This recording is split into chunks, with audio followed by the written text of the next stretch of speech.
প্রত্যেক কাজেরই বাধা আসবে। আপনি বাধাকে অতিক্রম করে যদি সামনের দিকে এগিয়ে যেতে পারেন তাহলে আপনার সফলতা নিশ্চিত। কেউ আপনাকে ঠেকাতে পারবে না। চলুন আপনাদের সাথে গল্প শেয়ার করতে করতে একটা রেসিপিও শেয়ার করি। এখানে ব্লেন্ডারের জারে আমি কয়েকটা কাঁচামরিচ নিয়েছি। এবার পেঁয়াজ, রসুন, আদা এবং কি সামান্য পরিমাণে টমেটো আমি ব্লেন্ড করে নিচ্ছি। আপনারা চাইলে এই মশলাগুলোকে আপনারা শিলপাটাতেও বেটে নিতে পারেন। আমি ব্লেন্ড করার পরও আমি আপনাদেরকে দেখিয়ে দেব কীরকম হয়েছে। আমার ব্লেন্ড করা কমপ্লিট হয়েছে। দেখেছেন কীরকম হয়েছে? আমি চামচ দিয়েও আপনাদেরকে দেখিয়ে দিচ্ছি। আপনারা চাইলে এরকম করে শিলপাটাতেও বেটে নিতে পারেন। এরপর আমি চুলায় পাতিল বসিয়ে দিলাম। পাতিলে আমি সরিষার তেল দিলাম। আপনারা চাইলে এটা সাদা তেলেও রান্না করতে পারেন। এরপরে মশলাগুলো আমি দিয়ে দিচ্ছি। দিয়ে আমি ভালো করে নাড়াচাড়া করে নিচ্ছি।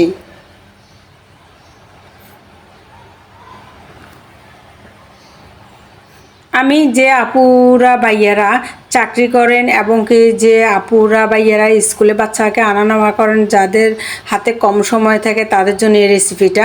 এখানে স্বাদ অনুযায়ী লবণ, হলুদ গুঁড়ো, মরিচ গুঁড়ো, সামান্য পরিমাণে ধনিয়া, জিরা, গরম মশলা, শুকনো খোলায় টেলে আমি গুঁড়ো করে নিয়েছি, সেটা দিয়ে দিলাম। অল্প সময়ের ভিতরে আপনারা দ্রুত যে রান্নাটা কমপ্লিট করতে পারবেন সেই জন্য আপনাদের সাথে এটা শেয়ার করা। মূলত এখানে টমেটো এবং কাঁচামরিচ বাকি যেগুলো ছিল সেটাও আমি দিয়ে দিলাম। এরকম করে যদি আপনি রান্না করেন অল্প সময়ের ভিতরে আপনার রান্নাটা খুবই কমপ্লিট হয়ে যাবে এবং খেতে কিন্তু অসাধারণ হবে। আর এটা রেডি করতেও কিন্তু বেশি সময়ের প্রয়োজন পড়বে না। আমার মশলাগুলো কষানো হয়ে গিয়েছে। আগে থেকে ধুয়ে পরিষ্কার করে কেটে রাখা কলিজাগুলোকে আমি দিয়ে দিয়েছি। আপনারা চাইলে কলিজাগুলোকে খুব ছোট ছোট করে কেটে যদি রান্না করেন খেতে কিন্তু এটা দুর্দান্ত হয় আর সিদ্ধটা কিন্তু দ্রুত হয়ে যায়। আমরা মনে করি যে কোনো রান্না বারবার ঢাকনা উল্টিয়ে যদি রান্না করি রান্নাটা অনেক সাদা। আসলে তা না। আপনি নির্দিষ্ট সময়ে ধরে যদি আপনি 10 মিনিট বা 5 মিনিট পরে আপনি উল্টান তাহলে রান্নাটা কিন্তু খেতে অসাধারণ হয়। আমি একটু নাড়াচাড়া করে দিচ্ছি। এরপর আমি ঢাকনা দিয়ে আরও 5 মিনিটের জন্য অপেক্ষা করব। করার পরও আমি আপনাদেরকে দেখিয়ে দিচ্ছি। দেখেছেন আমার রান্নাটা কমপ্লিট হয়ে গিয়েছে। এবার আমি একটা বাটিতেও আপনাদেরকে নিয়ে দেখিয়ে দিচ্ছি কত সুন্দর হয়েছে। এটা দেখতে যেমন সুন্দর হয়েছে এটা খেতেও কিন্তু অসাধারণ হয়েছে। আমার রেসিপিগুলো যদি আপনাদের ভালো লেগে থাকে তাহলে আমার চ্যানেলটিকে সাবস্ক্রাইব করুন, লাইক দিন, বেল বাটনটি অল করে দিন। আর যারা আমার ফেসবুক পেজ থেকে দেখতেছেন তারা আমার ফেসবুক পেজটাকে ফলো দিতে অবশ্যই ভুলবেন না।